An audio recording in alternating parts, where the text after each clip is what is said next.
Well, today Newshub reached one of the most isolated disaster-hit communities north of Napier. The people of Tangoio live near an impassable section of State Highway 2. It's not only homes that were destroyed there, but the local marae too. Here's our investigations correspondent, Michael Morra. Tiny hands in Tangoio helping to restore the mana of their ancestors' urupa. Their whare, built by Hurerete's elders, is a place no one can gather right now. They worked really hard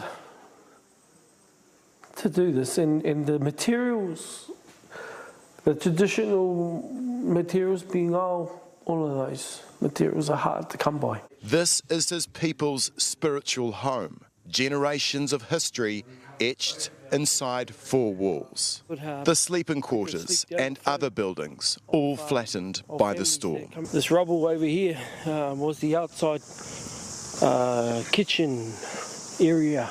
Devastated. That's our grandparents, our great-grandparents, they built this for us. This area's survived floods before, but the waters which rose from the willow-lined Tangoio River overwhelmed and obliterated the whenua. We'll rebuild.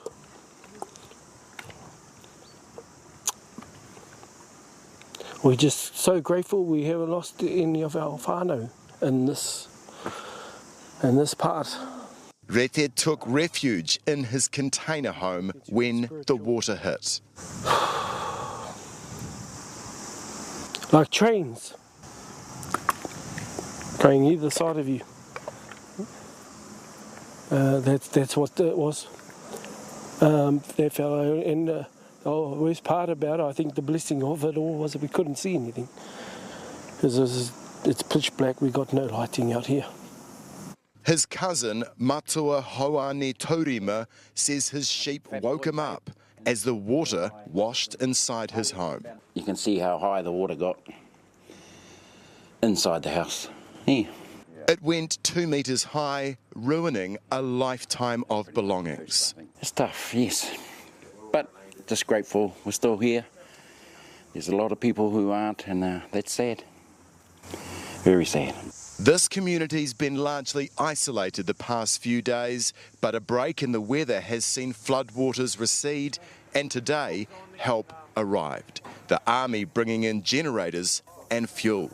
Do you need anything, bro? We got food, water, fuel for Jennies. We've been trying to get into places for a couple of days and we couldn't. Now that the weather's turned, it's good, the water levels, some of these places dropped by a metre. And we can finally get in there. A much-needed morale boost so they can focus on what's next. The priorities, rebuilding homes and recovering precious taonga. Kaumatua Joe Taylor was part of the original carving team. The site was built with multiple fundraisers over many years. Devastated. I'm only a few that have seen it,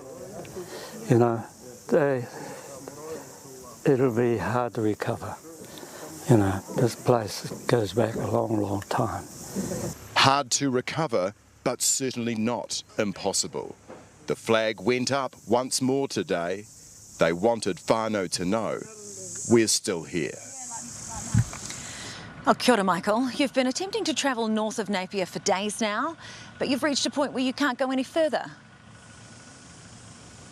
Yeah, that's right, Sam. We're just up the road from a marae, but this is as far north as we can go. This is State Highway 2, and it's easy to see why access to communities like the one in my story remains so difficult at this time.